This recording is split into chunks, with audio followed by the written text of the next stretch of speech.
وأشهد أن سيدنا ونبينا محمدا عبده ورسوله لا نبي بعده. اللهم صل وسلم وبارك على سيدنا محمد وعلى آله وأصحابه الكرام البررة وسلم تسليما كثيرا. أما بعد فيا عباد الله أوصيكم وإياي بتقوى الله وطاعته فقد فاز المتقون. فقد قال الله تعالى في كتابه الكريم وهو أصدق القائلين: أعوذ بالله من الشيطان الرجيم. بسم الله الرحمن الرحيم. يا أيها الذين آمنوا اتقوا الله وقولوا قولا سديدا يصلح لكم أعمالكم ويغفر لكم ذنوبكم ومن يطع الله ورسوله فقد فاز فوزا عظيما. Sadaqallahul azim. Ananda kedua calon pengantin yang berbahagia, Bapak Ibu para hadirin rahimahullah. Pernikahan dalam pandangan ajaran Al-Quran bukanlah semata-mata peristiwa kemanusiaan, bukanlah semata-mata peristiwa terjadi antara dua hamba Allah, laki-laki dengan perempuan, bukan pula peristiwa terjadi antara dua keluarga. Akan tetapi pernikahan adalah peristiwa agama, peristiwa ibadah yang berkaitan dengan ketundukan kepatuhan kita kepada sunnah Rasulullah SAW. Karena itu junjungan kita Rasulullah SAW menyatakan, barang siapa yang melaksanakan pernikahan dengan niat yang baik, ingin menjaga agama, ingin membangun silaturahim, ingin mendapatkan keturunan yang soleh dan solehah, maka telah sempurna sebuah pengalaman. Manakah faqad kamala syartul dini falyatahillah bisyartul. Kedua calon pengantin yang berbahagia, di dalam Al-Quran surat Ar-Rum ayat 21 yang tadi dibacakan oleh Khalid kita, dijelaskan bahwa salah satu tujuan berkeluarga adalah membangun satu kehidupan rumah tangga yang bahagia, yang sejahtera dan selamat dunia akhirat, yang sering diistilahkan dengan keluarga sakinah. Keluarga sakinah itu adalah sebuah keluarga yang penuh dengan ketenangan, penuh dengan kedamaian atas dasar mawaddah dan rahmah, atas dasar cinta dan tanggung jawab, serta atas dasar ridha Allah Subhanahu wa Ta'ala. Ada beberapa hal yang perlu Anda berdua perhatikan dalam rangka membangun keluarga sakinah ini, karena keluarga sakinah harus diperjuangkan, keluarga sakinah harus diupayakan. Bukanlah berarti bahwa seorang melaksanakan pernikahan langsung pada saat itu mendapatkan keluarga sakinah. Mungkin 2 tahun kemudian, 3 tahun kemudian, 4 tahun kemudian, atau mungkin juga setelah tua dia merasakan kenikmatan itu. Karena itu maka perlu dibangun, perlu dilaksanakan, perlu diupayakan berdasarkan kepada beberapa pilar-pilar tertentu. Pilar untuk membangun keluarga sakinah. Yang pertama adalah, dan ini pilar yang sangat penting, yaitu pilar iman dan takwa. Keluarga sakinah tidak mungkin bisa kita bangun tanpa landasan keimanan dan ketakwaan kepada Allah. Di dalam membangun keluarga yang bahagia perlu melibatkan Allah, karena sakinah itu adalah bagian dari tanda-tanda kekuasaan Allah. Hanya Allah yang mampu memberikan, menganugerahkan keluarga sakinah. Kalau kita jauh dari Allah, kita lalai dalam melaksanakan perintahnya, kemudian kita jarang berdoa, jarang mohon kepada Allah, tidak mungkin tidak akan mendapatkan keluarga sakinah.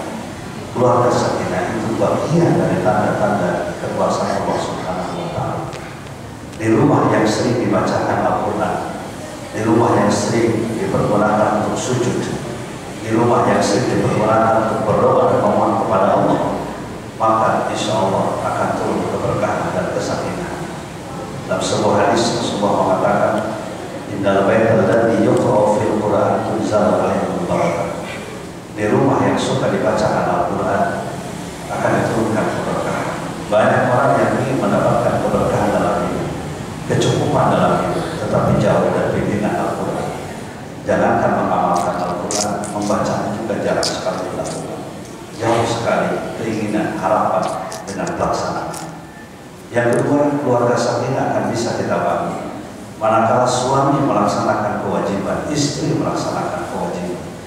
Islam itu agama yang menekankan kewajiban, bukan menekankan pada hak. Sebab setiap orang yang menuntut hak belum tentu melaksanakan kewajiban. Suami yang banyak menuntut hak dari istri belum tentu melaksanakan kewajiban. Istri yang banyak menuntut hak dari suami belum tentu melaksanakan kewajiban.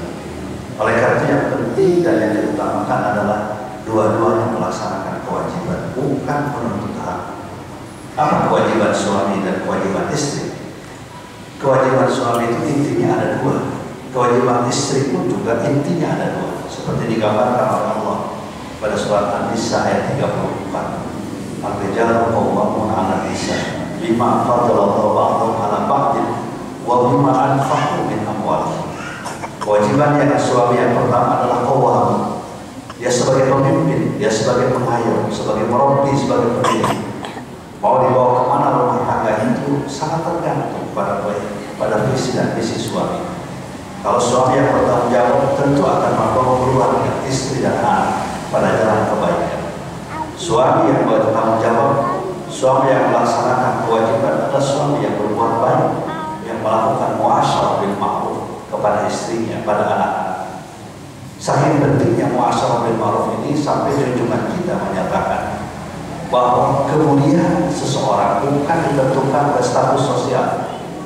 Kemuliaan seseorang bukan ditentukan di tengah-tengah masyarakat, tapi kemuliaan seseorang ditentukan pada sikapnya, pada istrinya, dan pada anak-anak. Betapapun orang itu banyak ilmunya, banyak harta dan jabatannya tinggi, tapi kalau perilakunya buruk sama istrinya, sama anaknya, maka sebenarnya dia bukan orang mulia. Junjungan kita mengatakan, ma'akroman nisa illa karimun wa ma'ahanahunna illa na'im. Tidaklah memuliakan istri kecuali orang yang mulia, dan tidaklah menghinakan istri kecuali orang yang mulia. Oleh karena itu, seorang suami bertanggung jawab, suami yang mencintai istrinya, yang berlaku adalah sebaik-baiknya. Tidak boleh ada kekerasan dalam keluarga, tidak boleh ada ucapan-ucapan yang kasar, yang kotor, apalagi kekerasan yang bersifat fisik. Pendidikan tidak mengenal kekerasan. Kalau ada, maka bukan kekerasan yang menyebabkan terjadinya luka baik fisik maupun mental, tetapi semata-mata karena pendidikan. Kemudian yang kedua adalah kewajiban suami itu bagaimana anfaqu min amwalihim, mencari nafkah, rezeki yang halal bagi istri dan keluarganya, bagi anak-anak dan saudara-saudara. Rezeki yang halal itu betapapun kecil nominalnya, dia akan menyebabkan kenikmatan dalam kehidupan. Kalau harta yang banyak dengan kita dapatkan dengan cara yang tidak benar, walaupun banyak, justru akan mencelakakan kehidupan kita. Seorang yang bekerja mencari rezeki yang halal, seorang yang berdagang mencari rezeki yang halal, dia tertidur karena capek, maka capeknya itu mendapatkan ampunan dari Allah Subhanahu wa Ta'ala. Man barakalan fitola dari sila halal, barang maghfurullah. Barang siapa yang tertidur karena capek mencari rezeki yang halal untuk istri, anak dan keluarganya, maka dia akan tertidur dalam keadaan mendapatkan ampunan dari Allah Subhanahu wa Ta'ala. Kemudian kewajiban istri pun juga intinya ada dua. Fasolihatu qanitatun hafizatun bil ghaibi bima hafizallah. Istri yang solehah adalah istri yang melaksanakan dua hal yang utama. Dia beribadah kepada Allah dengan sebaik-baiknya, menjaga kehormatan dirinya, keluarganya, dan kemudian tunduk patuh pada suami. Nabi mengatakan dalam sebuah hadis, kunci surga bagi seorang wanita solehahnya apa? Tidak banyak kunci surga. Tidak sholat maratu khamsah.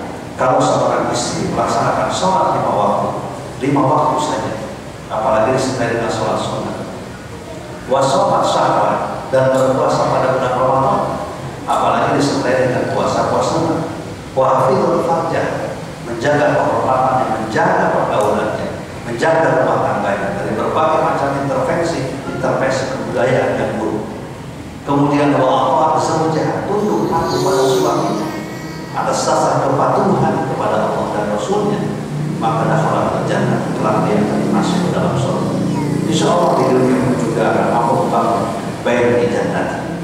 Kemudian yang terakhir adalah rumah tangga harus jadikan sarana kita di dalam membangun sebuah generasi yang baik. Karena generasi yang baik hanya lahir dari keluarga yang baik. Didiklah anak-anak kita dengan pendidikan yang baik. Luqman sudah memberikan contoh kepada kita, seperti digambarkan dalam surah Luqman, bahwa Luqman itu suka memerintahkan, mengajak, memberi contoh kepada anaknya. Antara lain adalah, ya bunayya aqimis shalah wa'mur bil ma'ruf wa nahy 'anil munkar wasbir 'alal ma'siyah. Wahai anakku, tegakkan sholat dengan sebaik-baiknya. Kemudian wa'mur bil ma'ruf wa nahy 'anil munkar. Anak-anak itu harus dididik sebagai dai, sebagai dai. Oleh karena itu maka dai yang baik, pejuang-pejuang yang baik, pembangun yang baik hanya akan ada sebuah keluarga yang baik. Islam mengajarkan kita sejak dari kecil anak-anak kita dengan pendidikan yang baik. Jangan dibiarkan pada lingkungan dan jangan menyalahkan lingkungan, apalagi menyerahkan pendidikan pada lingkungan. Keluarga yang bertanggung jawab dari awal harusnya. Inilah beberapa yang berkaitan dengan pilar-pilar untuk membangun keluarga sakinah. Mudah-mudahan calon pengantin berdua yang sebentar lagi akan melaksanakan akad nikah oleh Allah Subhanahu wa taala dengan ibadah keluarga sakinah, keluarga yang sejahtera, keluarga yang selamat dunia dan akhirat, mendapatkan rezeki yang halal, jodoh yang panjang, dan apabila mendapat anak keturunan mudah-mudahan mendapat anak keturunan yang soleh dan soleh. Amin ya rabbal alamin. Rabbana hab lana